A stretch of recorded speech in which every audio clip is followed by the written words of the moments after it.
Welcome to another episode of the Truth About Real Estate Investing show for Canadians. Yes, Americans, we love you too, but we don't talk much about real estate American stuff here.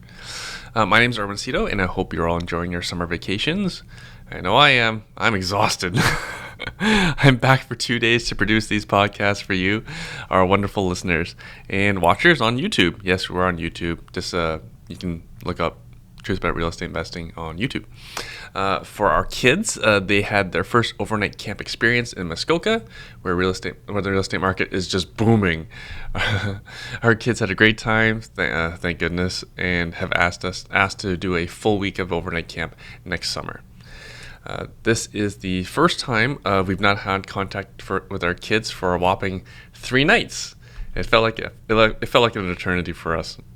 I know you folks with kids are just laughing at us, but anyways, I was able to take some comfort in knowing we've done what we can to prepare them. For anyone who's been following the show, I think you know I like to prepare for stuff and plan ahead. So pre-pandemic, for example, our kids were in Brazilian Jiu-Jitsu. And during the pandemic, our kids have been taking kickboxing 3 to 4 weeks. Actually, once I'm done recording this, I have to go take off to go take them to kickboxing.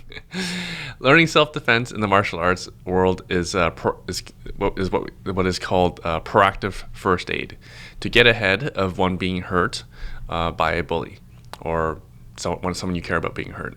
The kids also have had extensive swimming lessons. Earlier this summer, they were training 3 days per week for at least a solid month, and plus they're required to wear life jackets anyways.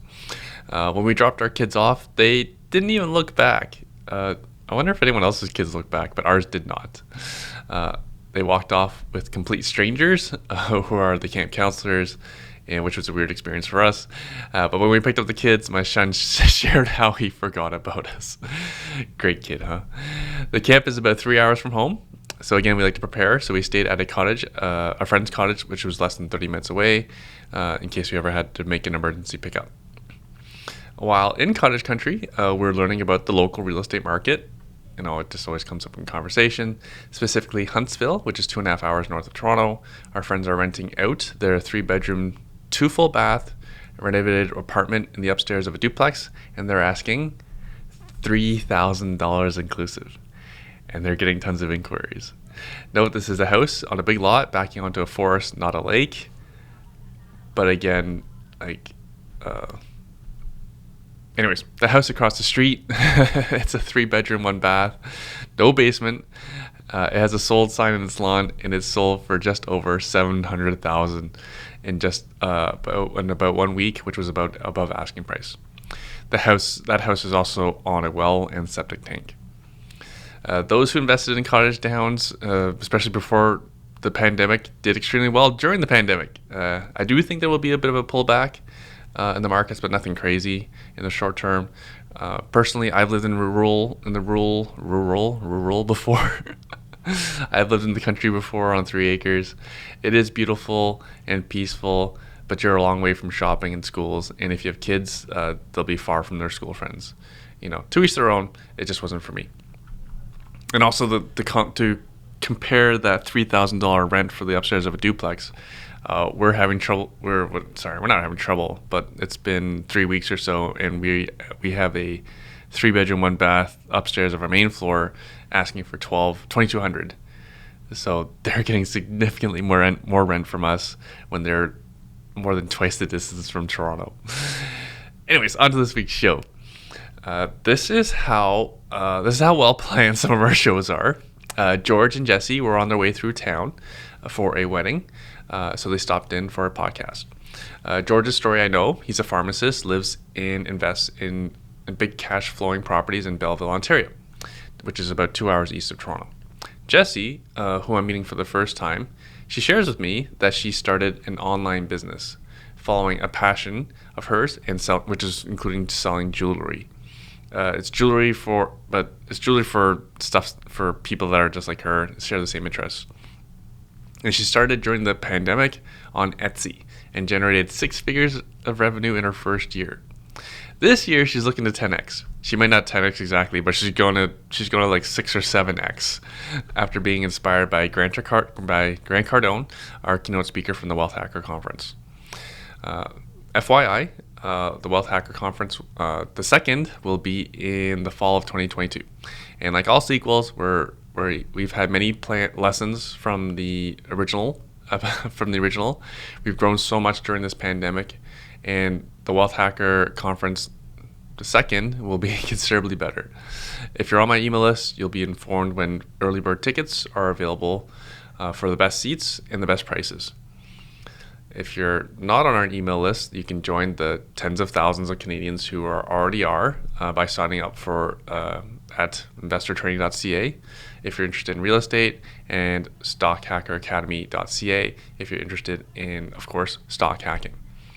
Back to Jessie and George, who both achieved middle class status soon after graduating from university. Jessie worked as a librarian, George a pharmacist.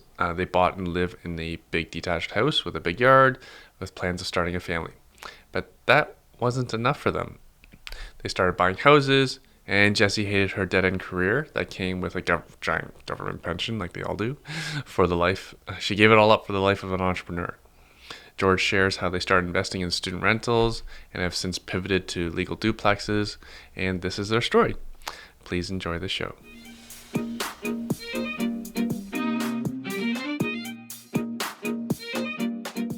George, Jessie, all right. Thank you for coming in all the way from Belleville, Ontario. Thanks for having us. Thank you. Thanks for driving all this way just for this show. We definitely drove all this way just to talk to you, Erwin. How long is the drive? 2.5, depending on the traffic. Traffic was just pretty bad today. It wasn't, but not as bad as it could get. Yeah. It's Friday. So what's keeping you guys busy these days? Well, we're pretty busy with our real estate business. We're expanding our portfolio pretty quickly. Yeah. We're finishing up on a duplex conversion right now that we're doing in Belleville.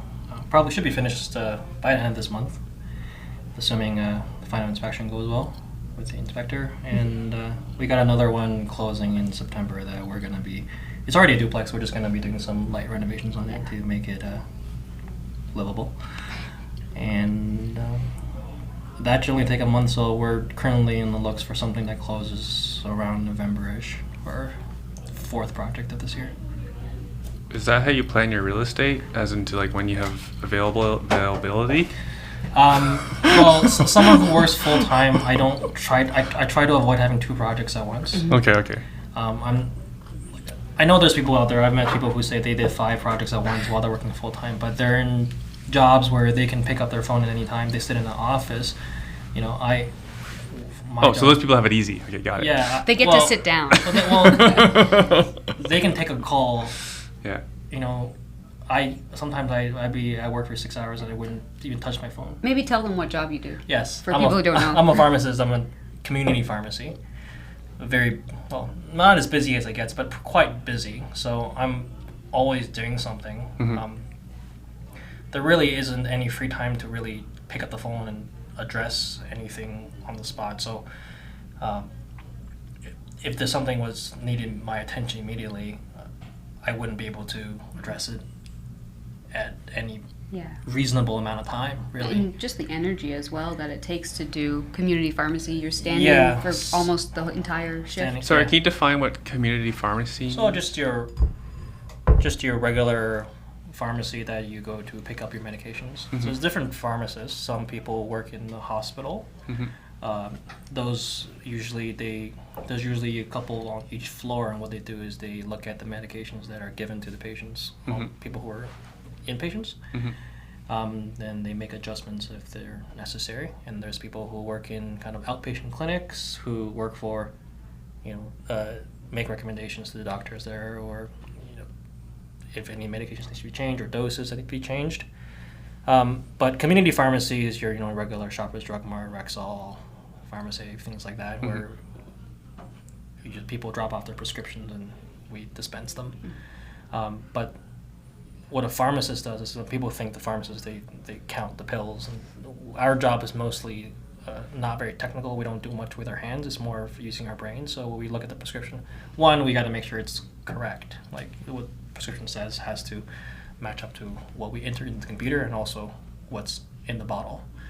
But more importantly, what we spend most of our time on is making sure that the dose, the drug, is correct, appropriate for what you're taking and not going to kill you or hurt you. That'd be nice.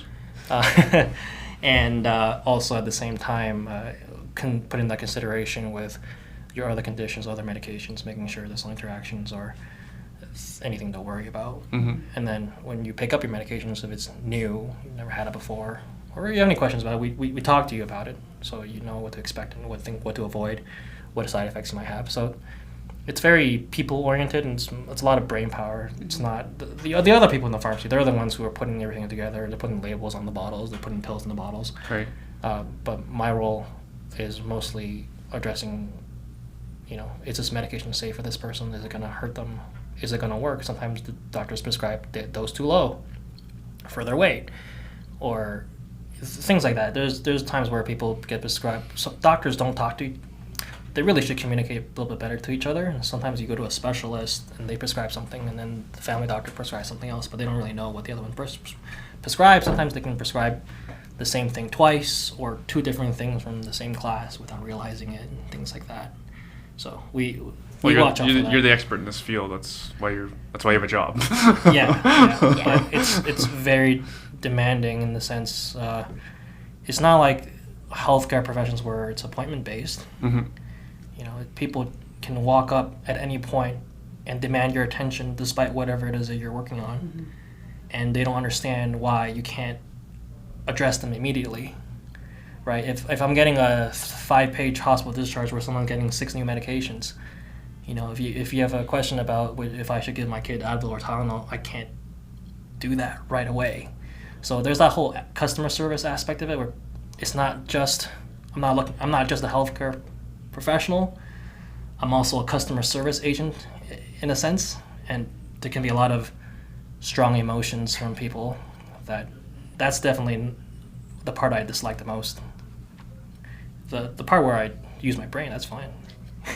I can see how that's annoying. Yeah, and it's Hey, Mr. Pharmacist, this is supposed to be on sale. Where can I find it? Yes. Now, my team is really good at what I consider like kind of my linebackers or my bodyguards. Anyone they're screening you from those screening kind of questions. If it's really only bringing to my attention if it's really relevant, mm-hmm. so that I can focus on doing what I need to do at work. I mean, we do 300, 400 prescriptions a day. Mm-hmm. So we can't really dedicate that much time. That's a lot. Yeah. And then the vaccines, right? What are those? What on earth? Yeah, like normally pharmacies, we do flu shots, but now we're doing COVID vaccines as well. And a lot of, we're doing this on top of our normal workload. So as you can imagine how difficult that would be. Yeah, you're not getting any extra staff to help, for example. Like you don't get another pharmacist to come in for your pharmacy to do the vaccines. Sometimes, but not. More often than not, we don't have any additional support for us to do them. When I got my shot at Costco, that's funny. I got my shot at Costco. Traitor. Like, it was nonstop. Mm-hmm. They were fully booked. They were turning people away. Same with and us. they still have another job? I think Costco typically has 3 pharmacists on at a time. Oh, so they have because easy. they do so much volume. But still, they've lost one person for the whole day. Yep. Yeah. They still have to do everything that they usually do, right? All the same amount of prescriptions. With how much the government's compensating pharmacies for, it doesn't really make any sense for the budget to really pay for an additional person. Not enough? Mm-hmm. Not nearly enough. No. Okay. Accounting for how much additional resources, even just taking phone calls where people constantly calling, was where can I get mine, or is any availability? Think about how much labor that's sucked away from productivity from your regular employees, right? Yeah. Pretty sure it's break even or a loss. Mm-hmm. Gee. Yeah. Flu shots the same way, by the way. The pay is the compensation is so little. The pharmacies, it's considered a charity, pretty much. If anything, it's just like PR. At least you get people into the pharmacy, so they might switch to yours. And I think I laugh because I went to a Costco in Richmond Hill. Yeah. So I drove an hour to go get my shot. But They weren't getting any more. Yeah. Some of those stores that are bigger with more of a front shop, I think they depend on maybe if while you're there you're going to buy something. Yeah. Your just for reference, your Shoppers is in a mall. Yeah. So it's not a standalone. It's not a And main. the Shoppers big Drug Mart. cosmetic section. So I can imagine why the shops themselves are a net loss, but they might be getting more Bring traffic. traffic, Yeah. Yeah. Okay.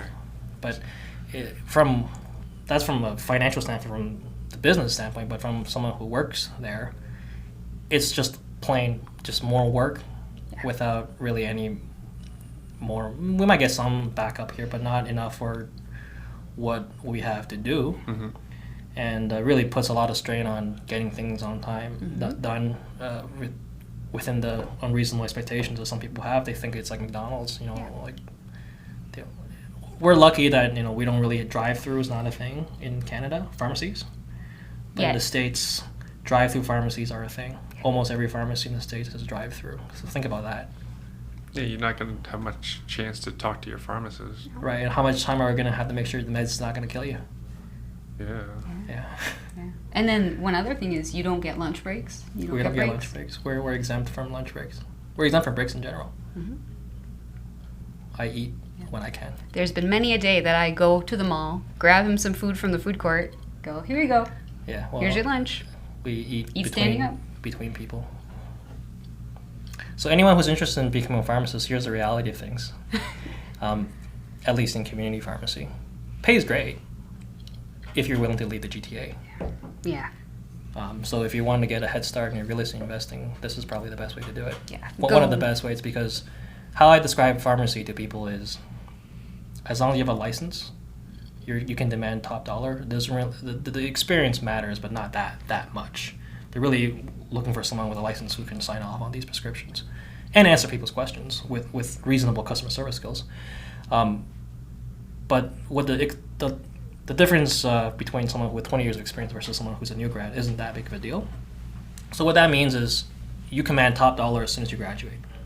So if you're looking to make the most use of your income immediately in terms of qualifying for a mortgage, or let's say you live pretty frugally, or you live with your parents still, you can put away 90-80% of your paycheck, and then you can buy a rental property every year if you wanted to. Yeah. Right. And I know a lot of smaller communities up north, for example, Iroquois Falls kind of thing, like they'll pay more because there's no one willing to go out there to work. By living where I am, I probably commanded a 15 or 20% premium over someone who's staying in the GTA. So you make more money to leave? Yes. Yes, because Sorry, where are you guys originally from? I grew up in Mississauga. Uh-huh. I grew up in a few different places. So I lived in a town called Listowel. If you know it, you know it. If you don't, you have no idea. Erwin is shaking his head. He has never heard of this small town in southwestern Ontario surrounded by cows. I lived there until high school. Then we moved to Kitchener-Waterloo, where I finished high school. Then I moved to Toronto to do my undergrad and grad school. And then we moved to Belleville. Yeah, we met in university in Toronto at U of T. So you met at U of T downtown? Yep, St. George. Yep. Yeah. And then you moved to Belleville for work? I moved to Windsor for work. I did that for 2 years while she was still in Toronto looking for work. Oh, gosh. She found a few. You found a couple of. I got a contract job. So just for reference, so I went to library school or school of information, and so I was looking for a job as a librarian. It's very difficult to get work as a librarian in the GTA because there's very few positions. It's very heavily favored towards seniority. So anyone who's in the system, even as the lowest ranking page, they'll have more seniority than an outsider. So I was lucky enough Is to this public get sector? public, work? yeah. Okay. Public library. Yeah. So they're all. It's who runs the public libraries? City? Schools? Generally, it's municipal for the most part. Okay. Yeah. So for example, it's the all Toronto union? Public Library is municipally from the Right. Toronto. So All union? I think it's unionized. Okay. I think we have. You as a contract worker were not part of the No, union. yeah. I think there specifically for the GTA, I'm pretty sure there's a library workers union, but in other communities, there may be other ones. For example, in Belleville, when I worked at the library there, we were just in sort of the public workers union instead of just the library because we only had one library. And so, what was I saying? Just where you grew up and. Yeah. So yeah. In Belleville, yes. So I had a contract job in Toronto for 3 months that got extended to 4 months, and then after that I couldn't find work again for 8 months. So I had no job for 8 months. That was a wonderful time. Maybe 7 months, I forget. So she was staying in Toronto in our condo that my parents bought. I was looking for work, and the whole thing was, the problem was I was only looking for work in the GTA.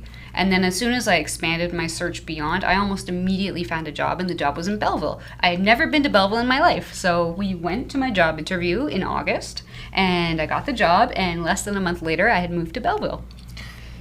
And I told her that, look, finding a job in GTA is nice. If you find a job in Windsor, where I'm working, that's nice. But don't restrict you to those areas. I'm a pharmacist. I can find a job anywhere. As long as someone lives anywhere, they need to get medications, there's going to be a pharmacy somewhere. So I can move anywhere. So I know her job is going to be harder to find than mine. So I said, you have the freedom, pick your location, then I'll come to you. And we had been together for a long time at this point, too. Like, we met so I decided to take an extra year of high school because I wasn't quite sure what to do. So when I started university, I was in first year when George was in second year, but I'm 6 months older than him. So this was at least 6 years being together? Yeah. 6 or 7 years? Yeah. So, I was working overnights in Windsor, by the way. I was working from 10 p.m. to 8 a.m. 7 days a week. And then I have a week off. So that's when I would drive back to Toronto. And then... Who's open that late? Shoppers Drug Mart. The 24-hour ones. Yeah. This is in Windsor, so there's a lot of auto plants, right? They don't... Shift workers. They don't shut down. So people who get off at 3 a.m., they want to pick up something on the way home. Pick up their meds. Sometimes people coming from the hospital, ER, they have to get stuff if they get discharged early in the morning. Yeah. You see a lot of people with, kidney stones and broken arms and things like that. So you guys end up in Belleville. Yes. Yeah. Because you were there to invest, right? Well, so part of it, so just to quickly finish up about George working in Windsor. So George worked in Windsor when I lived in Belleville. So he, when I was in Toronto, would drive to see me in Toronto. I moved to Belleville. He would drive to see me in Belleville, which is 6 hours. 6 hours through Toronto. In the winter. This is how I know he loves me very much. And I'm very lucky to have him. Windsor to Toronto for 4 hours, that wasn't too bad because our condo was in Etobicoke, so it's on the edge of the GTA. We don't have to go through the GTA. Yeah, they go through, yeah.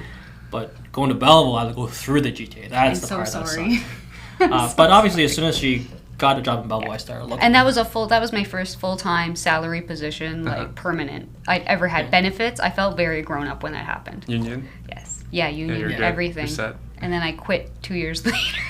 We'll get to that. Yeah, that's a different story. Yeah, she got the job in September. I found a job. So you didn't need to move to Belleville because she's quitting. Well, I didn't know that at the time. Yeah, so when George moved there, about a year later or so. Half a year. Oh, yeah, it was only half a year. So George moved by there. April that year, or summer that year, the following year that she started. You started in September. I found a place in May or June or something like that. Mm-hmm. And then I started working in the Belleville area. And a year later, she quit her job. No, it was 2 years. Well, a year and a half. You lasted a year and a half. Yeah. I worked there for I quit in March, so I worked there for 2.5 years, I think. Yeah. Why'd you quit? Oh, boy. Depression was a major factor. But you had benefits and a pension. Here's the thing. Job security of a union. Yeah, I know, right? You'd think that would make you happy. Yeah, the Canadian dream. Yeah, no, apparently you don't get happy just by having that stuff. Lies. There's no fulfillment, at least for me. So just for backstory, I'm going to try not to go into huge tangent because I tend to go in tangents when I talk about myself. So I grew up quite poor. So I'm a single mom, 5 kids. So... Yeah, that face is about how it's like. So not a lot of money. We were okay. We were on benefits. Like, she was on disability and everything. And we had an okay life, but obviously not a great life. It was very apparent to me from a young age that, my people at school, we had the doctor's daughter. She had a great house, trampoline. They could go on the trips. I couldn't go on trips. I never went skiing. I never golfed. I never, all these different sort of opportunities I just couldn't do because we didn't have money. So... when I grew up, I was very focused on trying to get money, but I didn't understand anything about money because we didn't talk about it at home. I didn't know what a mortgage was until I met George, and now I know it's literally called a death contract. So I don't know if you knew that. The Latin, Really? Yeah. The Latin. The Latin translates to because it expires when, or what is it? The mort is death. It's not a person's death. It's the like when the contract ends. It's the death of. But the it sounds contract. cool. But it sounds cool. Why I quit my job? See, I always go on tangents. So, went to school, focused on getting a good job, and then my whole thing was my biggest goal ever in my life was to buy my own house. Because growing up, we never owned a house. We always lived in apartments. We moved like every year. Why, I'm not sure. But we moved a lot. And so we moved to different places. And I always felt very out of control. So I wanted control. I wanted my own house where I could paint it whatever color I wanted. I could put things on the walls. You know, it's mine. No one can take it from me. Landlord evicting you guys. Yeah, exactly. It's mine. And so that was literally my life goal. Right. Right. But and you had a lot of control with the job So you got. I got a great job. We ended up buying a house Yeah, right within- after that, basically, within a year. The same year I moved to Belleville. It was my second year of work. Yeah, so my first like after I've been there for a year, she's been there for 2 years. We moved into our first home. Yeah. So, and it was a pre-construction home, so we technically signed the paperwork a year ago. Yeah. So And it got delayed. But yeah, so- by the time I was only in Belleville for like 3 months when I signed that pre-construction home contract, and then the following year later it finished, and that was when it kind of hit us where the whole time while we were waiting for the house to build, we were kind of we had to put in we had to save up money for the deposit, and kind of we didn't have much furniture. We didn't have anything. Yeah. Our house was empty for like 6 months after we moved in. It's 2,300 square foot house for 2 people. With Four bed Four house beds for house. us. And With the plan of having kids and stuff, right? Guest bedroom, and figure But it's better to it just have was- a bigger one and grow into it. yeah, the traditional wisdom of starting a smart starter home and then Oh, getting a bigger house later, and I was thinking, well, with all the real estate, the transaction costs, if I can afford a big one, why not just get a big one? exactly. So that's what I did.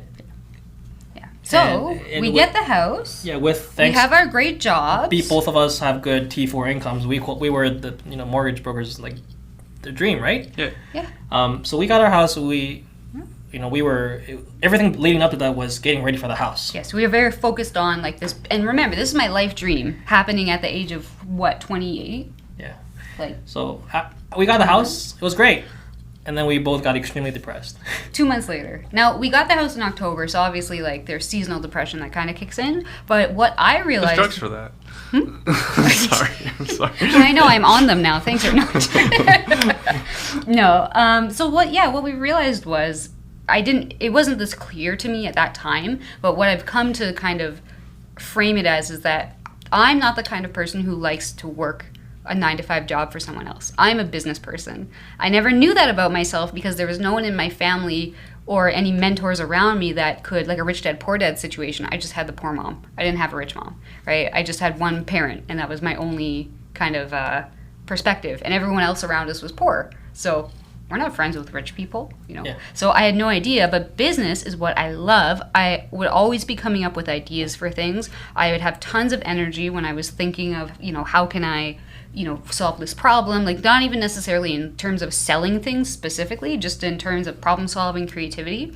And so I just ended up at work getting really depressed because the type of work I was doing at the library was not what I wanted to do. My goal initially with librarianship was I always said was to be paid to buy things. So essentially what I wanted to do was called collections development, where you're in charge of deciding what materials you purchase for the library so that, you're basing it on the population, your sort of the people who come to the library, you're basing it on what they like to read. Right. So like if a you're- buying agent for Yes. like the Exactly. Bay, for example. Exactly. So if they like romance novels, we'll make sure we put however much of the budget to romance novels. Or if we have a large For a library. Yes, Yeah. exactly. Or if we have a large immigrant population, we'll put more budget to the ESL collection so that they have tools to help them learn English and get jobs and things like that. But unfortunately, it's very hard to get even a library job in general, and it's even harder to get into that specific type of job. And what I realized was, eventually I just realized that I would never really be able to get into that kind of position where I was. And at one point, another nearby library, one of their not the CEO, but like the head librarian retired, and there's all this talk in our little library community of who's going to get her job, right? And so we were all like applying to it, everyone who was qualified, including my direct senior, who's the manager of my department, and I was like the vice manager, I guess. And I was like, oh, she's going to get it for sure. She's so qualified, 100%. And then I was like, well, then it makes sense that I'll get her position at my library. I'll just move up, right? Which is how it typically works. Everyone does the shuffle, right? Everyone gets promoted one step up. But then I realized as I thought about it, I didn't want that position. Because in that position, it was tons of phone calls, scheduling, dealing with outside groups. It was nothing that I enjoyed. I don't like people that much. I'm sorry, everyone. But I don't like dealing with people. I don't like talking on the phone. I'd rather talk in person or type emails and stuff. And it was just that type of work was not at all in my wheelhouse. I didn't feel comfortable. And on top of that, just like George was saying, it's tons of customer service. Because as a librarian, I worked at the reference desk. And so you get people coming to the desk asking questions, but then you have to deal with people misbehaving and, you know, kids running around and people getting upset that the kids are running around. And then the parents getting upset that you told the kids not to run around. And I've been yelled at by parents for telling their kids not to run around. In a library. In a library. And what I like to say about this, to explain it to people who don't get it, is when you go to a bookstore like Chapters or Indigo, you know, usually there's like a security guard or something like that. If someone comes in wearing their pants on their head, then, you know, or does drugs in the bathroom, you can get the security guard. You can call the police. What do we do at the library? The librarians get to deal with it because we're the top dog in the library. And there's this stigma about getting any, like, police, any outside, like, it's kind of looked down on or, like, not really encouraged. Your higher-ups might tell you it's okay, but then on the inside, people will be like, no, don't do it. They'll get mad at you. So the library is supposed to be this safe community space, so they're trying to not exclude people from it. And then we come to like the homeless thing, right? Where people like, are homeless people, should they be allowed in the library? And there's all these divided opinions about it. And at one point in the winter, we had our lobby as a warming center for the homeless population or people who were in transient housing. And it would be overnight with a security guard. Library would be locked up, but the lobby would be open. The library workers like me would come in the morning and people would have had fist fights, things would be broken. Someone stole one of the large handles off of our front library doors. Like not a little handle, like one that's like as tall as me. And they threw it in a snowbank and we found it in the spring. So lots of fun stuff at the library. Lovely work environment. Yeah, wonderful, right? And then, just stressful. That's just the nature of working with the public in general, which is the same issues that I have dealing with. And so all of these things were happening and I was feeling more and more depressed and frustrated. And at the same time, I was like, why am I not happy? Everything's going right. I have a great job. I have a wonderful house. I have a wonderful partner. Why am I? And then I would feel guilty for being sad, where it's like, why do I feel sad? This is great. People have terrible things happening in their lives and they're, they figure it out. And I think it was just sort of we both realized around the same time we had grown into a different type of person. We had matured to a point where we realized this isn't not necessarily enough. It's not right. We're not this type of person. We're not satisfied with this level of life. Yeah, like after we got the house a couple of months later, we were putting a lot of money away specifically for the down payment, things like that. So when we got the house, we didn't have nearly as much to put away. There's no demand on us anymore. There was no pressure anymore. We could live very comfortably just showing up to work. And I spent a lot of time just buying stupid stuff, wasting my money just because. It wasn't even that stupid. It was like we got a big TV or we got a PlayStation. A few stupid doodads, right? We didn't have a TV for 8 years before that, to keep in context. We don't like owning things, but why am I going to work? Why am I making all this money if I'm not spending? I guess in my head, that's what I was thinking. And it was that initial freedom of being able to be like, oh, we can finally get video games. Yeah. Wow, okay. And it's... Well, you have 2,300 square feet to fill. Wow. Yeah, but... In time. I don't know. In time, yeah. With boxes. It's still quite empty, to be honest. It's yeah. It's the buzling metropolis of Belleville. There's tons to do. So, especially since COVID. There's no IKEA. You can't even... We had to go to Ajax or Oshawa. We had to go to the IKEA pickup spot in Oshawa to get furniture. They used to ship to Kingston. They stopped doing that. Yeah. So we can't even do that anymore.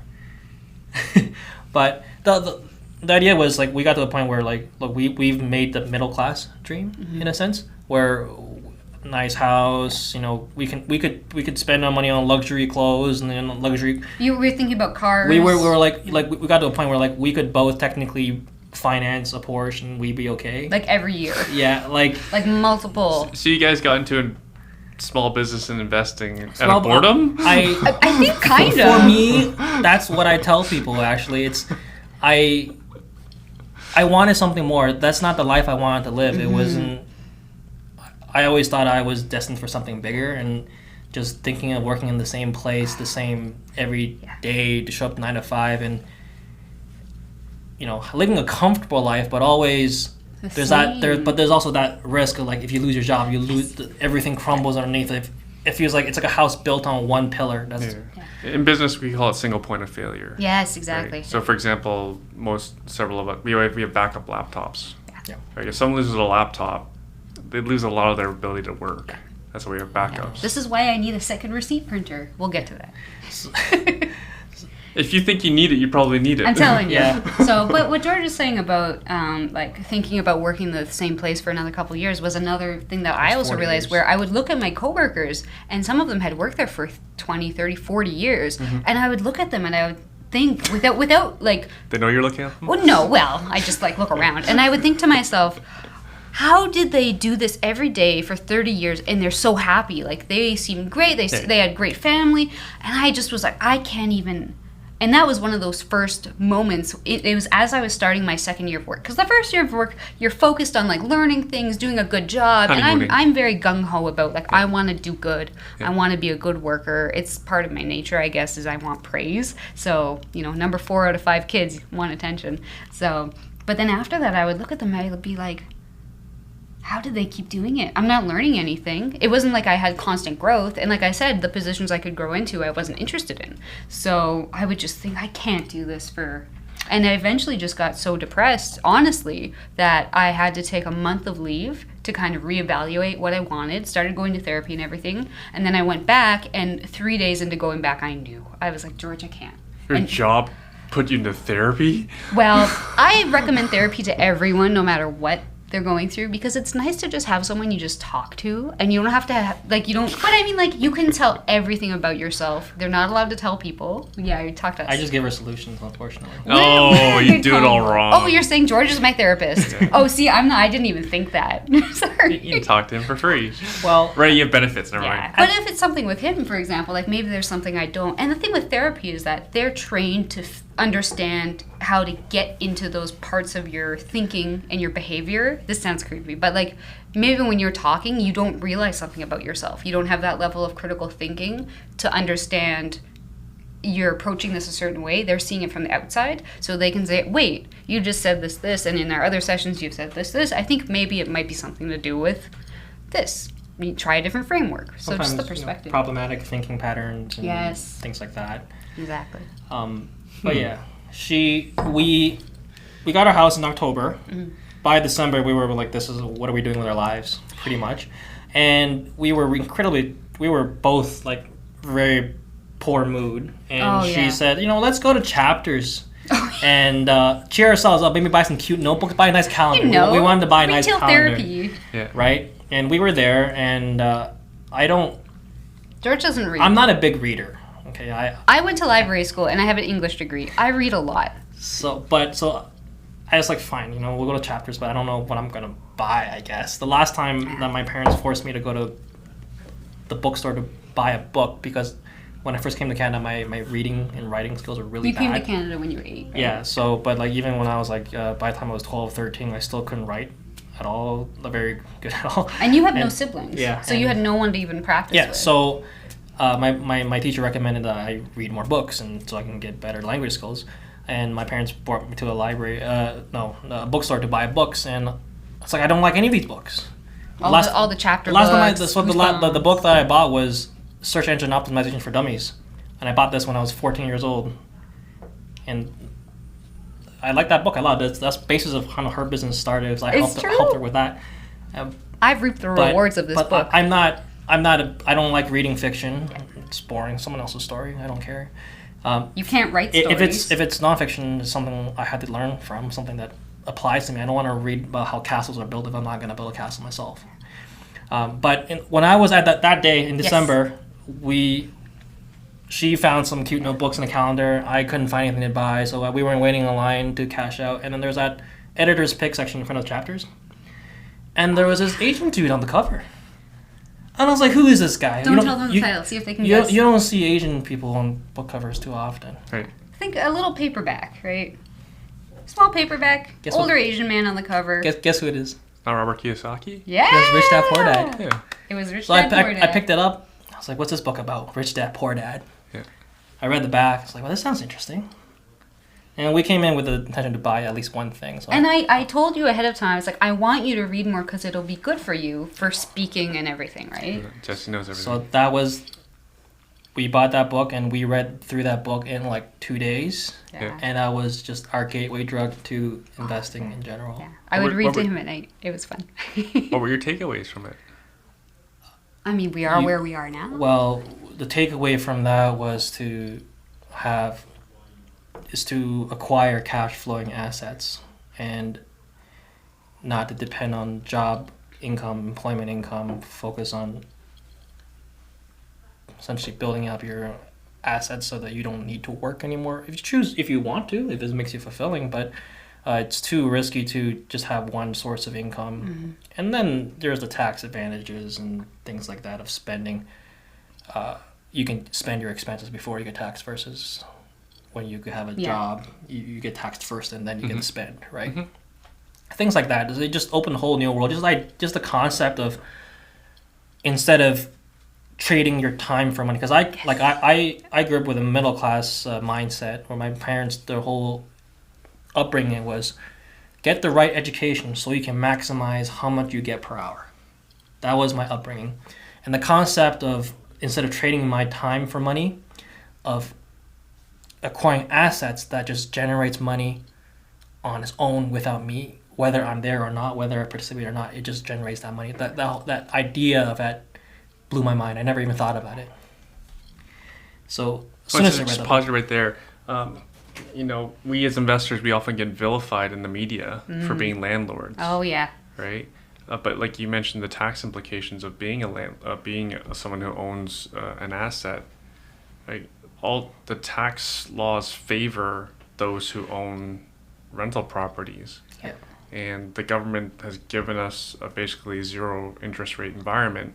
What do you think people will do? Exactly.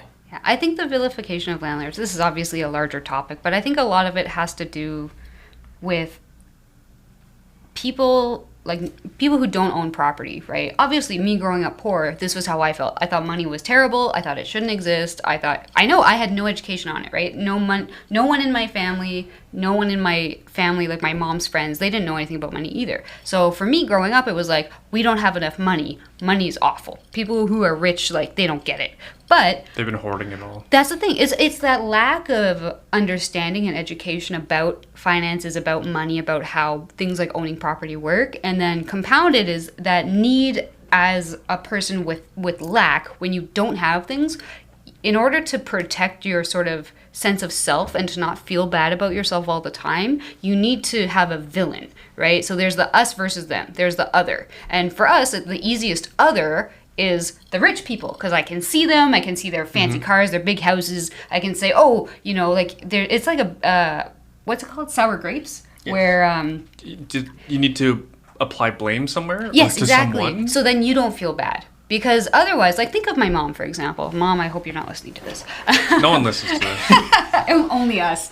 But like for my mom, for example, so there were various circumstances in her life that led to her being a single mom with 5 kids. We can say some good decisions, some bad decisions. It doesn't ultimately matter. She is where she is with these 5 kids and no job, right? So she's going to feel bad every day thinking, my kid wants to play hockey, but I can't buy the equipment for him to play hockey for my brother, for example. Or like, my daughter wants to learn to play golf. I can't afford stuff for that. Like, we have to buy the clubs and everything, right? We have to travel. We don't have a car. I can't afford gas. We'd have to take a taxi to get groceries, kind of thing. So imagine being that person in that situation and feeling that like crushing sense of defeat every single day, every night, that your kids don't understand this world that they're in. You have to provide for them, and you can barely manage it, right? And you yourself, when you have no, like she, you know, her background, her parents died when she was very young. She was adopted into an abusive family, and so she had no education with finances or anything either. So that's where that sort of cycle of poverty gets started, where no one understands how things work, to put it vaguely, like how real estate works, how getting ahead with money works, right? How everyone's Starting like, our oh, own business. exactly. How do you save money to start a business when you are scratching for pennies at the end of the month because you have to feed your 5 kids? Like, there's just no way. Right. And so, where was I going with this? Well, my next question is, how did you start then? How did you start your own business? You started before you even had worked in the library? Cause Yeah, I started when I started When you had grad that- school. Oh no, when I was in undergrad. just for fun. Oh, you're already doing it. Yeah, and that's the thing. That's why I say, like, I know now consciously that I'm meant to be in business, because every time it's like that level of vibration where when you're doing something your highest and best use, to take Elizabeth's term from her, you know, you like vibrate at a high frequency, you get into the flow state. So when I did anything business related, I would just feel so good, right? It's just like, yeah, I could do this all the time. And so I had heard about a website called Etsy from actually my oldest sister, and then a high school classmate. I almost said coworker. A high school classmate of mine had her own Etsy shop. And for those of you who don't know, Etsy is like a handmade marketplace. You make things, you ship them from your house, basically. It's overall, most sellers on there are quite small. You can think of it a little like Amazon, where it's a website and then third-party sellers have a storefront and sell things to customers through the storefront. So I've created Etsy before. Hey! You have an Etsy shop? Not right now. I get in and out, right? Okay. You know how it is. So I started one in the later years of undergrad, just to kind of help, because I was creative. I liked making stuff. I would make little necklaces and things based on, you know, Marvel movies, Captain America, or different like anime shows I liked, just for a little bit of extra income because I was poor. How much income? Oh, back then didn't make very much. You make like a couple a sales few a sales month? a week, yeah.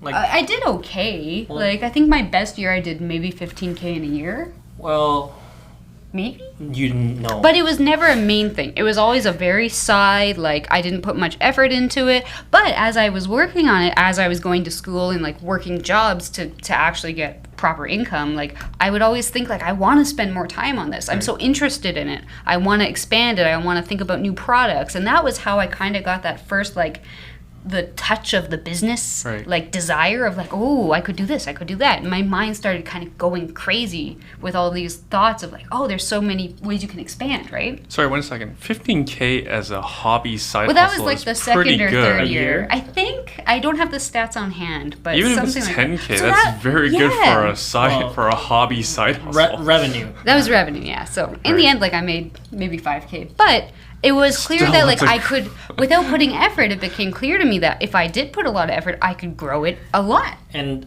in the beginning, I tried to provide constructive criticism George, for her, yes. and Shot it down. in the beginning, her My ideas were not good. she was I will say that. she's more of a creative person than a business person to start off with, and so she liked to sell things that she liked instead of things that people want to buy in a sense. And it's like we gotta position our products in a way that would get the most traffic, the most number of hits on the search. What will people actually want to buy? Yeah, it's right? like just because you like this idea, you like You like this thing. or you like making it doesn't mean people want to buy it, Exactly. right? So First rule of business, sell what people want.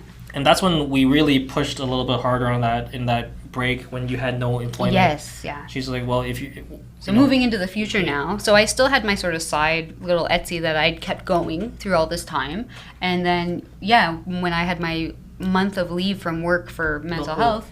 even before that, when there was like 8-month period where you had no job. Oh, yeah, that's when I was really kind of focusing on it more and being like, well, I don't have a job. So as I'm putting out, and you know, there's that pain. I don't know if you've had this, Erwin, but I'm sure some listeners out there, if there are any, have felt that pain of like you submit application after application and no one ever gets back to you. You hear nothing. You're like, what did I do? Did I mess up? Why is no one, like, what's going on? Like for months. So, of course, on the side, what do? I try and sell some stuff on my Etsy, make a little money. Because I feel very bad at this point because, like, I have a very strong sense of responsibility when it comes to paying for myself. I'm, from my background, like, I never want to depend on anyone for anything. Like, when I said my live stream was to buy a house, I didn't mean with George. I meant I'm going to buy a house myself. When I was growing up, I would always say, I'm not going to get married. I don't want anyone to help me. I want to do it myself. And then I met George and changed my life.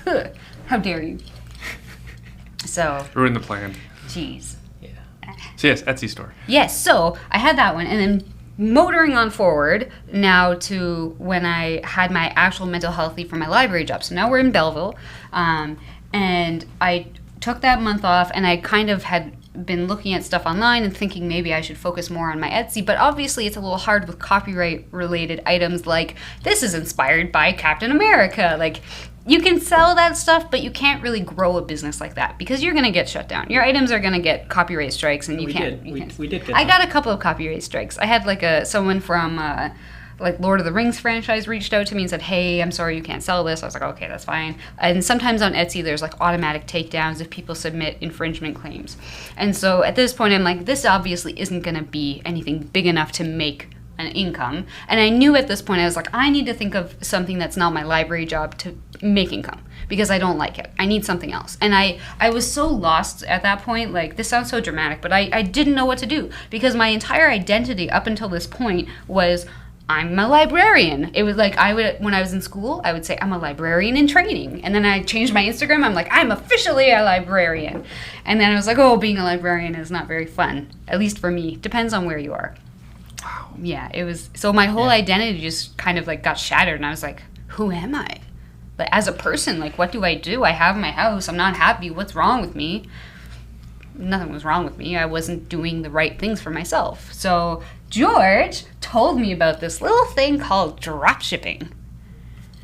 Yeah, I just found it on the internet. It's like, what's this word? People were talking about it. I looked it up. It's apparently, for those, dropshipping is when you sell something that you don't actually have, and when they buy it from you, you buy it from your supplier, and you put their address onto the shipping label, and it ships directly from your supplier to your customer. So you never had any inventory to begin with.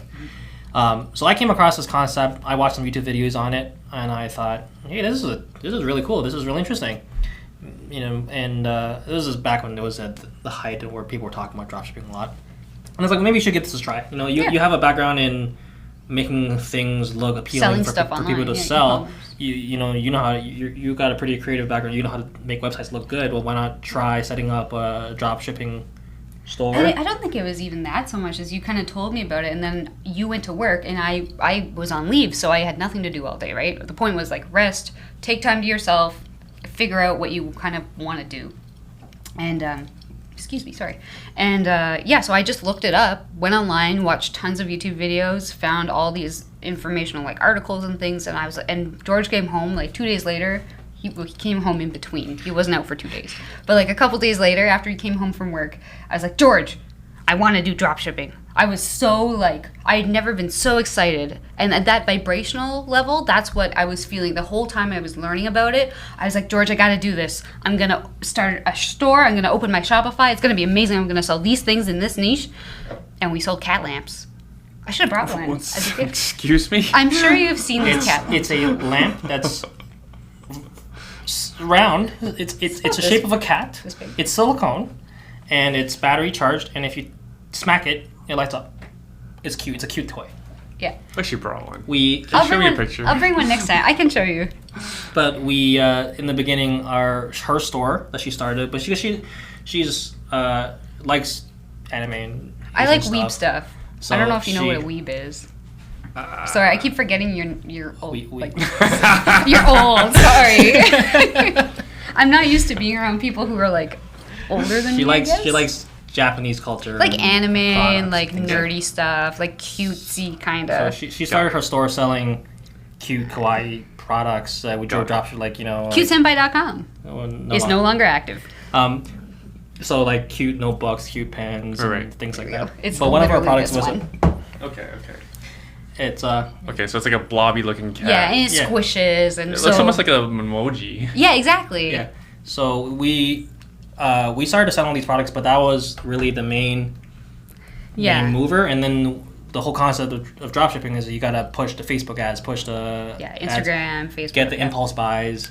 They buy it for $20. Yeah. We bought it from our supplier for $10, and we ship it directly. From them, we make $10 profit. Essentially, yeah. Essentially, It's revenue because then you got to pay for your Shopify payments every month and this and that. the ad spend too, which Yeah. is the big. So yeah, the key with drop shipping, not that it'll make that much difference to people now because it's everywhere now. It's harder to do. But back then it was about you need your return on ad spend or your ROAS. It has to be really like you have to have really high ROAS, which means your ads you're not having to pay a lot for sales. So you're getting lots of clicks, you're getting lots of sales, but you're not spending that much on ads. And so it's hard now, especially because ads are more expensive. So it just costs more to acquire customers, essentially. And back then, Amazon wasn't as big as it is now. People expect 2-day shipping now. When you're doing dropshipping, chances are it's coming from China. It always takes long. It's going to take a month. So, back Pre-pandemic, it took a month. This is also pre-pandemic. because if for dropshipping to be viable, you're paying for the cheapest shipping to ship from China. So it's going to take a month. And people were more open to that back then, but they're no longer. It just wasn't as known. Like people nowadays will say, oh, drop shipping. Yeah. Oh, it's coming from China. So- Whereas before they had no idea because it's just a Shopify storefront. You tell them it's from wherever, they'll believe you. And that's where I learned it's really easy to lie to people, which sounds bad, but people are very willing to believe things. Like, I don't know, we're quite critical of information, but a lot of people in the world are not critical and they will just accept whatever you tell them. It's easy to sell to people. We weren't lying. We were You selectively. selectively. Wait, you're telling people you were hand making these cat lamps? No. No. So it wasn't that, but like we wouldn't So- say, "Hey, I'm buying it from a supplier and shipping it to your house, and it's not in my house." This was prior to this is between. So she had her hand making Etsy business for kind of on the side. Yeah.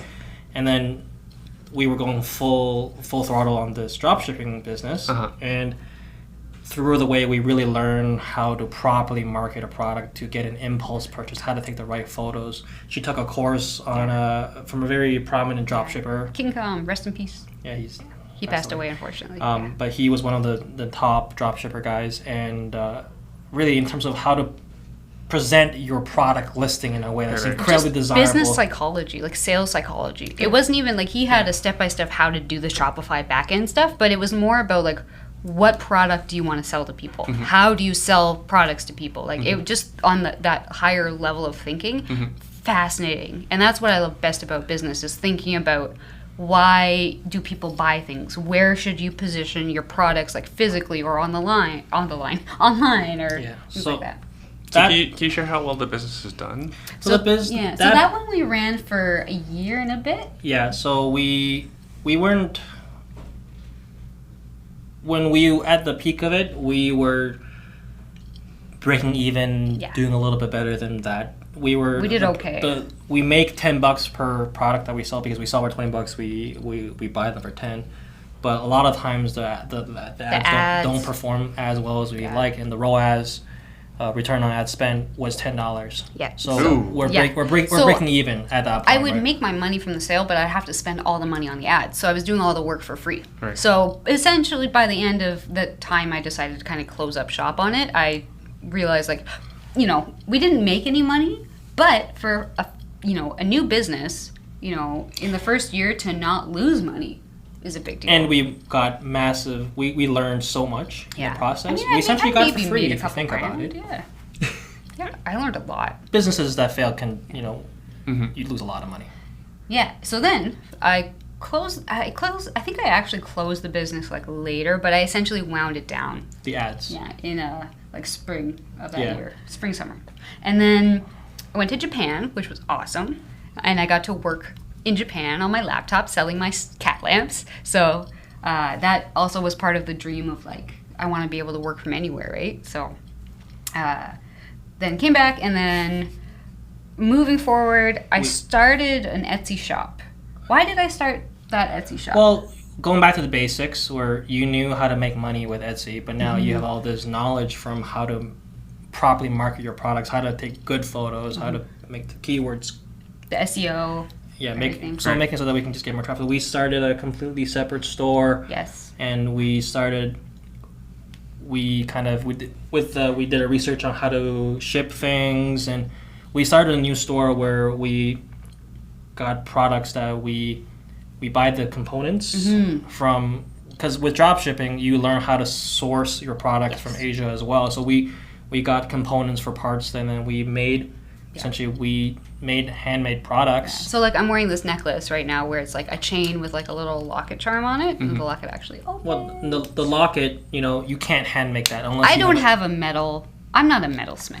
Right. I'm not gonna pour a mold to make. I'm not gonna hand link chains. Right. So we buy those. On Etsy, there's very specific rules for what you can and can't sell. And you can sell handmade things, but handmade is very vague, and they've purposefully made it a vague term. So handmade can mean assembled out of components. So in Canada, if you have a chain, you have a charm, you put them together, you get a necklace, it's handmade in Canada because you've made the finished product, even though you didn't make the individual components of the product. I don't think anyone expects anyone to make the metal from scratch, right? I'm not gonna mine the ore. I'm not gonna smelt it and then pour it in. I'm not like we can't do that. It's He just says ridiculous. that, but I got a did message go to from school with the owners of Foxy, but that's okay. Foxy Jeweler. But so you were able to scale this up? 'Cause So, my yeah. understanding is you're doing quite well. Yes, so this business, Fawn and Dove Gift Co. Check it out on Etsy. Just What- Google what's it? Sorry? Fawn and Dove Gift Co. I have here, I'll give you my card. Fawn as in like a baby, baby deer. like Bambi? Yes. Yeah, she thought of the idea. It's That's cute. Fun Yeah. fact, I came up with the name Fawn and Dove for our friend's business idea, which she was going to sell lip balms and stuff, and then she didn't go forward with the idea, so I just kept the name.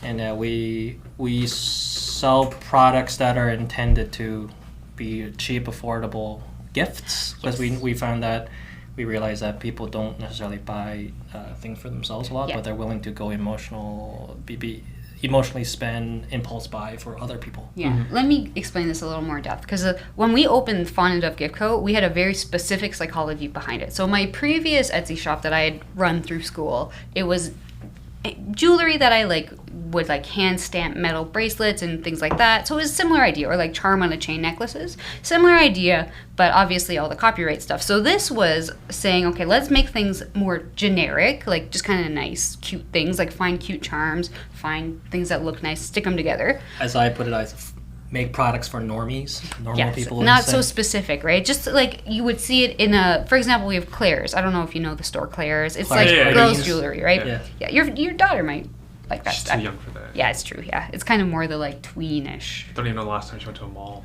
Yeah, good. Don't take her. They're not good. Yeah, Spend too Claire's much jewelry money. store. Just ask me. I'll send her stuff. Yeah, it's very low price. Yes, exactly. So my psychology behind the products was shipping, which sounds like a funny way to start a business, but shipping in Canada is ridiculously expensive. I don't know if you know, but it costs exactly the same or around the same to ship from Ontario to BC as it does to ship from Ontario to Australia.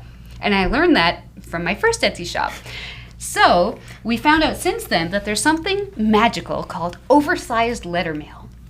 An oversized letter mail only costs $1.94 per stamp to ship anywhere in Canada, as long as it's about an inch or less in thickness and about 100 grams or so. So a light and a small packet.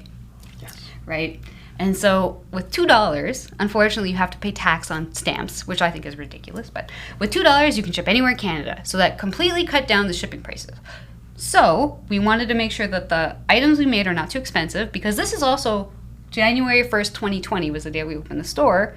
Pandemic is happening. People aren't spending money. They have no money. But what will people spend money on? Like George said, they'll spend money on other people because they love them and they feel socially pressured to get gifts for people. So are you saying that your business boomed in the pandemic? 100,000,000%. I would not be as successful without the pandemic. How old was the store pre-pandemic? Like I said, we started this store January 1st, 2020. Yep. Specifically on that day. Because you knew the virus was coming. Good. Well, got it. and on Etsy, they've changed it since then. But on Etsy, for a long time, it would show the year that you opened the shop. And so if I had opened it at the end of December 2019 and then gone into 2020, people would say the store has been open for a year and has no sales because it just shows the year. So they'd think I opened in 2019, January, no sales. Bad customer psychology. Yeah, they think I'm not trustworthy or whatever. So you think you're a January 1st. failure. Yes, exactly. No one buys from these guys. There's no social proof, right?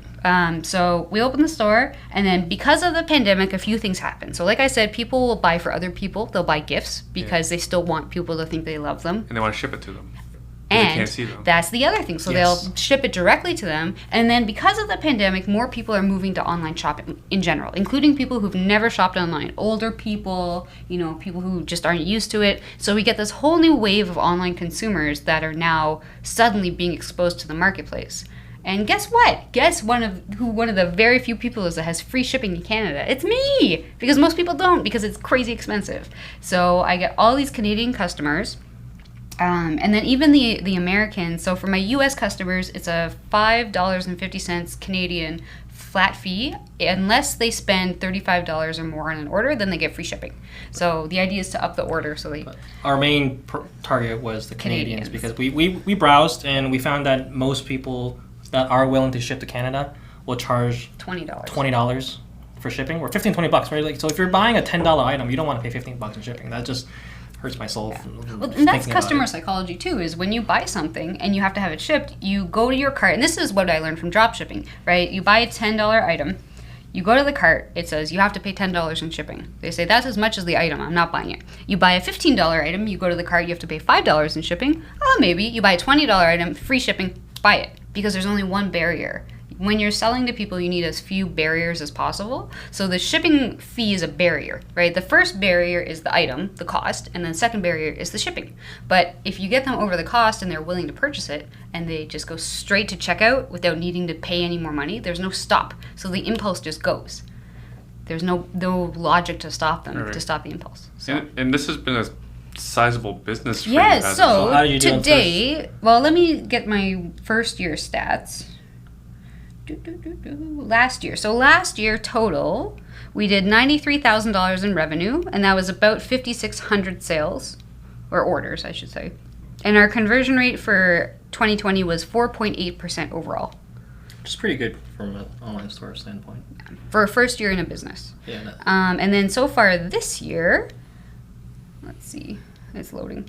We have done almost $137,000 in sales. So we're at $136,800 in sales with almost 8,000 orders, and our conversion rate overall this year is 3.6%. Keep in mind that's without Christmas. And we haven't done Christmas yet. So right now we're in the slow period. Usually how it works with online business in my experience is you get a peak in January, it slowly goes down. Mother's Day is another peak, summer goes down, and you peak highest at November, December for Christmas. Or so winter where do you holidays. think you'll end up for the year? My goal is $1 million. I need to push myself a little harder to get there. Our projections right now looks like around 600,000-700,000 based on the model from last year. Because I found that our Q4 last year, like Q1, Q2 to Q3, add it together, double it, that's Q4. Q4 by itself. So with the same numbers, I think add it together, we're looking at... But I want to hit $1 million, so I'm going to hit $1 million. I have to work hard. It's my own fault if I don't get there, so it's completely in my control. So if you want anything, Fawn and Dove gift code. How crazy is this? What do you mean?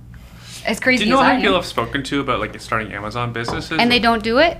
No. Oh, no, sorry. No, for example, I have friends of mine who actually teach it. Oh, okay.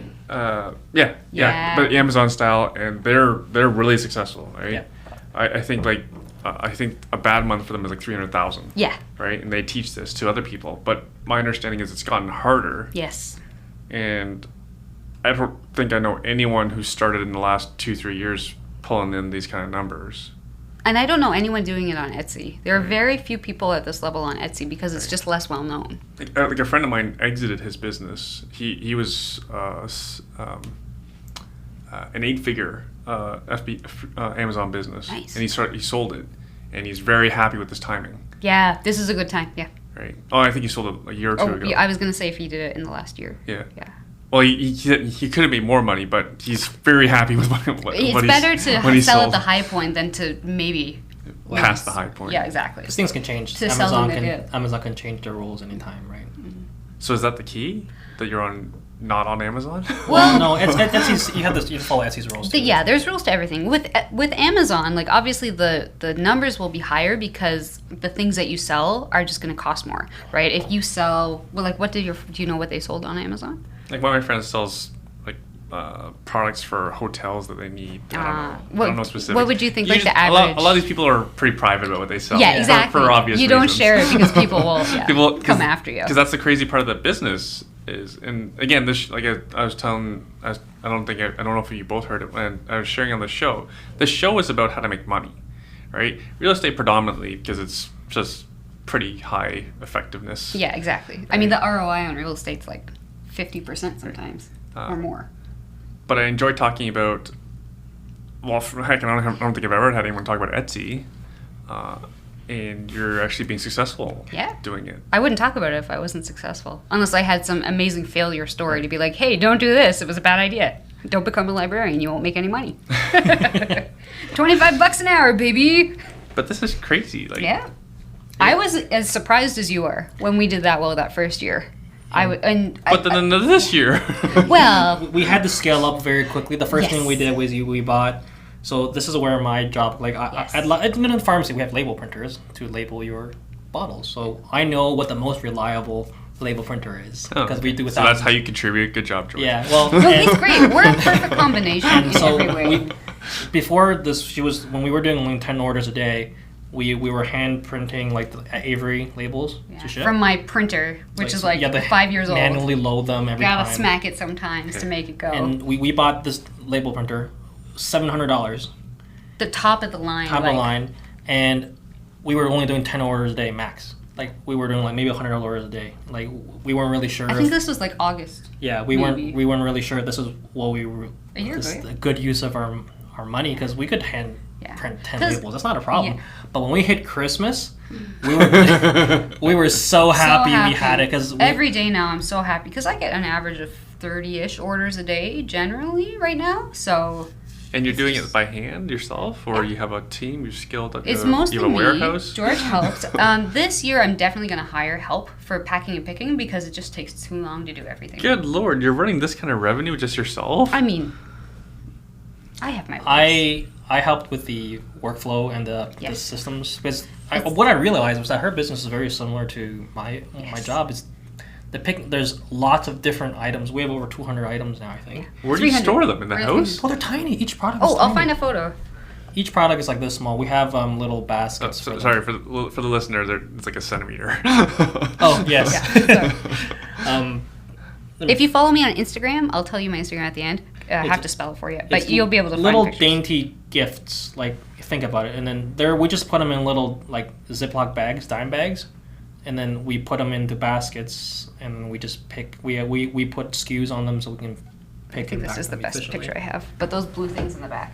So right now, for the listeners, I'm showing Erwin a picture on my Instagram account, which has these small like parts containers that you would use to store like screws and nuts and things for like hardware. Yeah. But I put my stuff in them. At Home Depot. When you're trying to buy screw nuts and bolts. That's what I bought them from.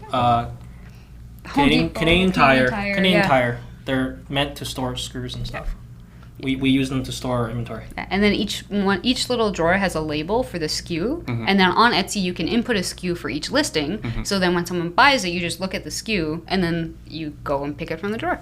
And now, is this business funding some of your real estate acquisitions? Well, yeah. So, in the beginning, before she really went off on this, I read Rich Dad Poor Dad, and she was incredibly depressed, and she was working a job she hated. I mean, I didn't like my job either, but it's not that bad. So I thought, if I achieve financial freedom for the both of us, I can help her get out of this job that she doesn't want to do, right? Mm-hmm. So that was my initial motivation, but, with now that she's making this cash, all this income, she's been funding all. She don't need you no more. I'm the sugar mama. She's funding pretty much all the renovation costs. Yeah, we haven't had to take any loans or borrow money for our renovations, and I'm pretty proud of that. Yeah, but I don't get paid. It goes directly into our corporate account, which is part of our 3-tier corporate structure. My income is enough for our living expenses. Oh, more than. So yeah. we're reinvesting 100% of the profits from our business. And we don't have children yet either, so our living expenses are very low. Our mortgage payment's very low. George's car is paid off. My car payment is very low. We house hack. Yes. So what we realized when we first started with real estate is like, we got a 4-bed house. It's only 2 of us. What are we doing? Yeah. And we're not having kids for at least a couple of years, probably. Yeah. So we started renting out our bedrooms. How many of the bedrooms? You have 2. 4 bedrooms. We have 4, so we're renting 2 of them. Yeah. Originally, we were gonna Airbnb them.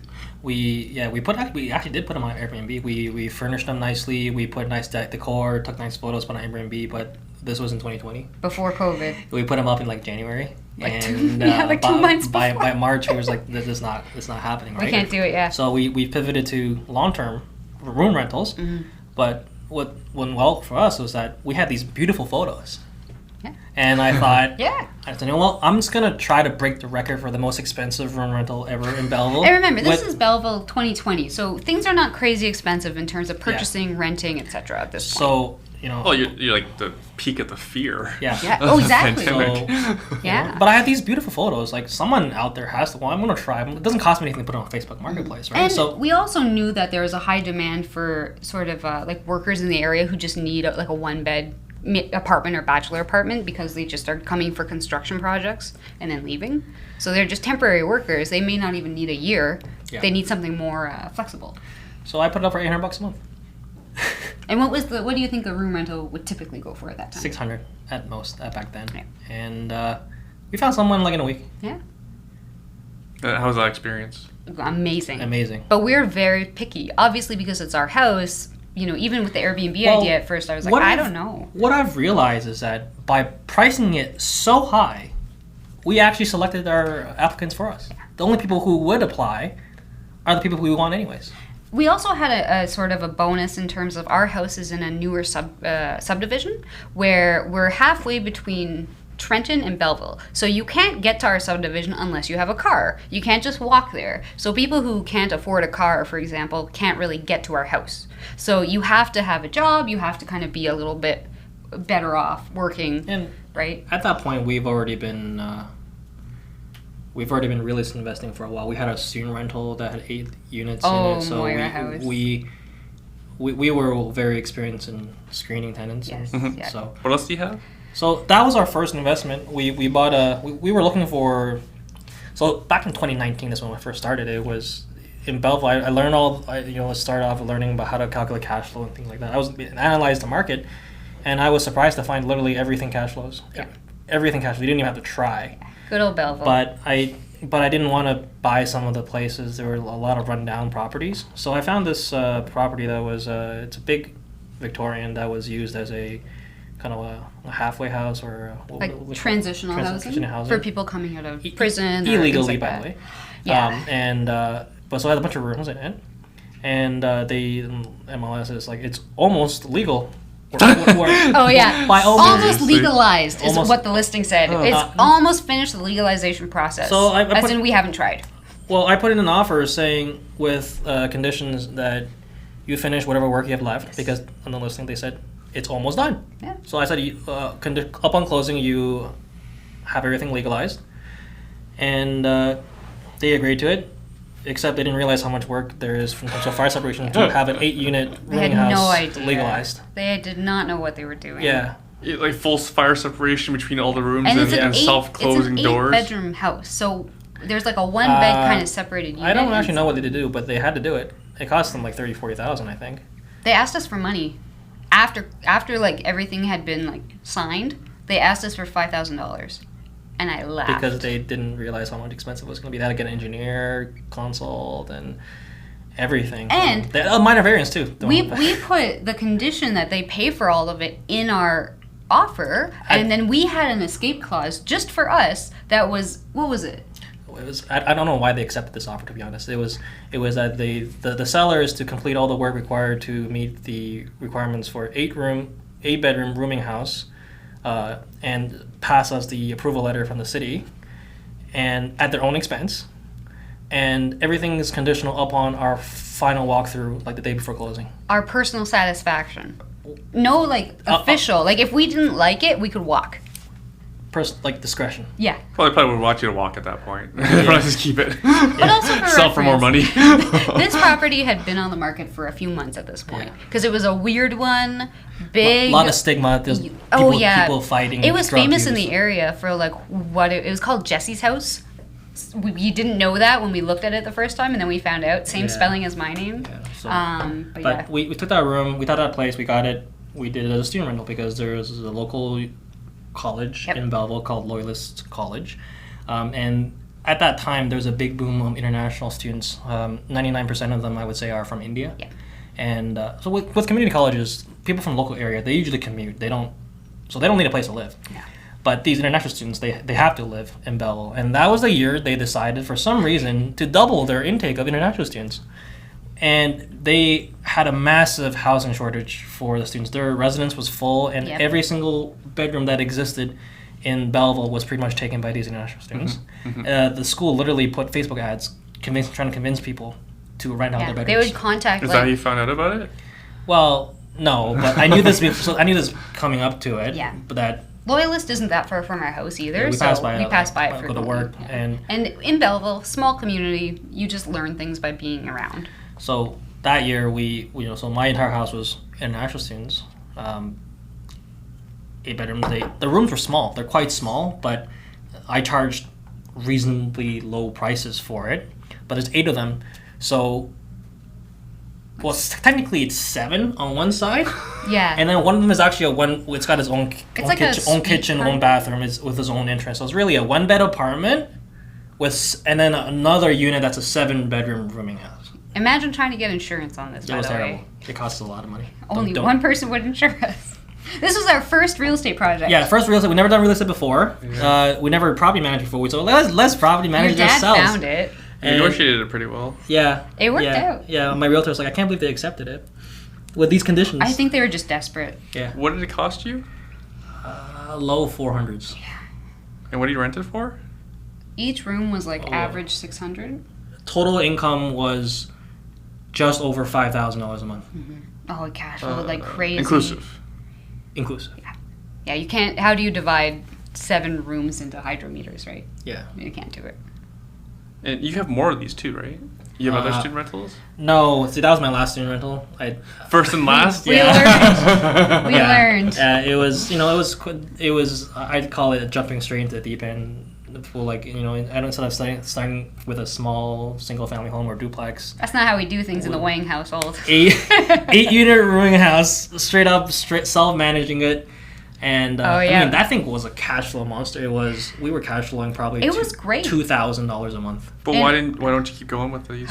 Stress. Well, one, it was financing is difficult. You can't use it to really. Most banks don't look at the income from it legitimately to qualify for further things. So, and that was our first one. And our parents, my parents, my in-laws, helped with purchasing that one. It was a HELOC from their personal primary residence. And it was 100% financed. Like we bought it in cash, technically. Yeah.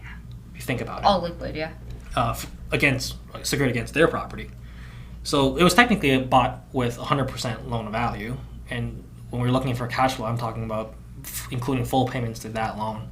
It was still cash flow $2,000 a month. But the more we learned, the more we did, we realized, I wanted to be able to really, if we're going to be pulling out $400,000, I want to be using that, leveraging that 5 to 1 as 20% down to something else. Yeah. Once we kind of learned more about the refinancing, and when kind of, after you buy a few properties, you don't get mortgages anymore. So you have to think of your other options and what's available at that point, and what's the best use of your time and money. Yeah. Also, I got sick of the property management. You get to a point where some people are, because there's shared kitchen, shared living room, shared bathrooms. And these kids don't know each other.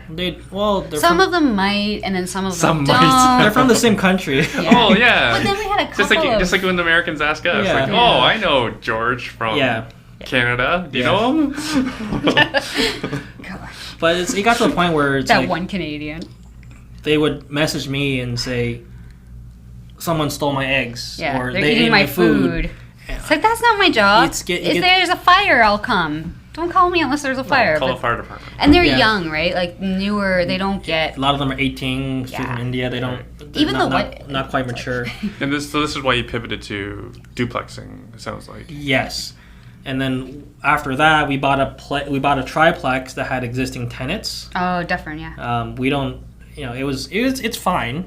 The rents are under market, but we got a really good price. But the problem is they weren't the kind of tenants that we would have wanted. Yeah, it came pre-tenanted, and we can't just get them out. This wasn't the kind of tenants I would ever select. Yeah. And so from then on forward, we were looking for vacant units exclusively. We refined our sort of mindset on what type of properties are we looking for, what kind of landlords do we want to be, right? Yeah. What tenants do we want more than anything? Our third property was a place that was used as a kind of student rental, but it's a duplex. Is that Great St. James? Yeah. They rented out separate.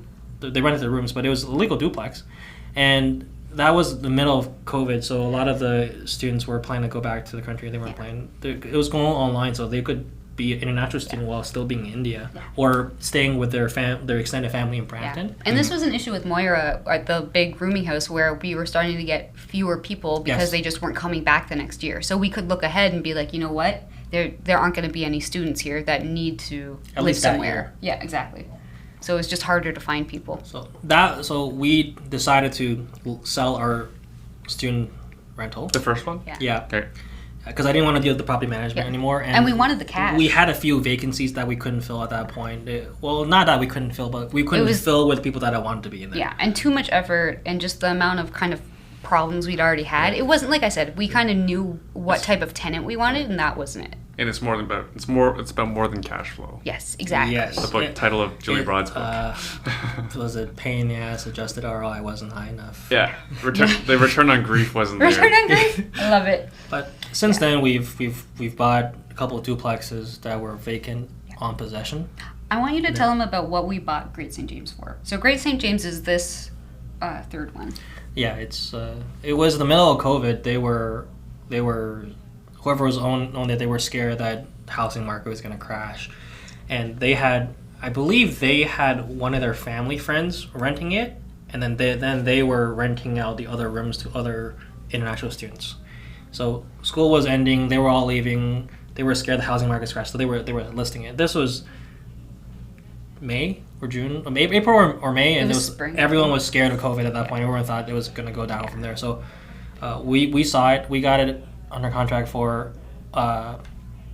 vacant possession because those guys were leaving anyways, and we bought it for mid 200s. This is a legal duplex. Keep in mind, this is like a 120-year-old house. It's got its own problems. Needed renovations and stuff. But was this their investment property, or was their investment property? Yeah. But they had a family friend live there. Yeah. Plus rented the rest of it out. But that thing we spent we'd spend less than $20,000 on renovations in that place. We did a lot of work ourselves, so we saved on labor costs. We learned a lot. And we rented out that place. It's generating over $3,000 a month on income right now. I think it's my favorite of our properties. The cash flow is over $1,000 a month. It's amazing. And once we got that, we knew this is just a formula we just need to repeat. We find properties that are just nobody knew how high rent could be in Belleville at the time. Mm-hmm. So we were just finding places that were either vacant or could be willing to be vacant upon possession, and buy those, and then put our own tenants in that we could charge top dollar for. Yeah, and we tend to push the envelope in terms of what people are renting for in Belleville because we don't have that much available, and we try to make our units nice. Like sometimes it's not the nicest, but we put effort to make it safe, clean, livable. We're very responsive to our tenants when they have issues. And since, and like I said, with my experience with my room rental is that when you put the price high enough, it automatically filters out the tenants you don't want. Mm-hmm. So that was our experience. So by putting it higher price, we actually made tenant selection much easier. Mm-hmm. And we have great tenants, not by accident. Yeah. So we followed that formula for the next couple of duplexes. Yep. And then it got to the point where it's like, the thing is with those houses that they were cheaper, but that's because they were 100-year-old houses. Mm-hmm. We wanted something that we had to deal with a couple of maintenance issues a little bit more frequently than we would like because the houses are so old. One of them, by the way, has the water meter is number 1. The first house in the city of Belleville to be hooked up to municipal services. Grace and James, my favorite house. It's green. Green siding. Yeah. Oh boy. Yeah. So it's got its own issues. It's got its own issues, right? It's not under heritage, whatever. No, that's the thing. We don't buy heritage. Okay. Yeah. Because you can't But do stuff with them. it's older, but half of the Belleville is an old city. Right. It's a lot of homes majority of the houses are 100-year-old plus. The most sought after area in Belleville is Old East Hill, all Victorians. Yeah. Is it Toronto people? Sometimes, yeah, more now, and the local population hates it. That's funny. I will say that. The Toronto people do that for Hamilton as well. Yeah. They see these old Victorian houses and like it reminds me of expensive areas in Toronto. Yeah. It must be expensive here. Yeah, and that's the Toronto way, right? Yeah. Just find what you like and then in other places and move there so you don't have to pay for Toronto prices. The thing is, what we realized is that with these duplexes that we bought, some of them, the handiwork wasn't so good from the previous owners. Yes. And we just wanted something that was a little bit nicer, a little bit less headache. Yeah. More turnkey. Not turnkey, but not work that we know is good quality. So that's where we came to duplex conversions. So what is going to be a duplex and vacant and up to the standards we want? A formerly owner-occupied single-family home, right? only way to guarantee it's vacant. That's right. And then when we do the duplex, we're gutting most of it anyways. Yep. So we know the work is going to be up to the standards that we want. Mm-hmm. And then when we look at it from a BRRRR standpoint, refinancing the amount of money we keep in it is actually less than just straight up putting 20% down on an existing duplex. Yep. So that's been our strategy pretty much since then. Mm-hmm. And how many properties do we have now? Do you remember? 5 or 6 or something. I think, let's see, Dufferin, Great St. James, Strong, Sydney, the new one, 5. Plus ours, 6. Technically 6 because our home generates income too. It's cash flow. Well, we own our house. It's so. cash flow. You still house hacking your home? Oh, yeah, we're 100%. We're not gonna stop. It pays its own mortgage. We Our don't pay any of the house mortgage. is cash flow neutral technically. Our Fantastic. house is another person working for us. I'm actually gonna convert the basement soon Yeah. to the second unit. All right, Jessie, George, we're running out of time. Yes, I'm sorry, I talk so much. Any okay, so where can folks follow you? So you can best way to follow me is on Instagram. cashflowgeorge is my name on Instagram. Is there a dot? Or? No, nothing. And that's the best way to reach me. And for you? And then my Instagram is at jessiewionzek. You spell it JESSIEWIONZEK.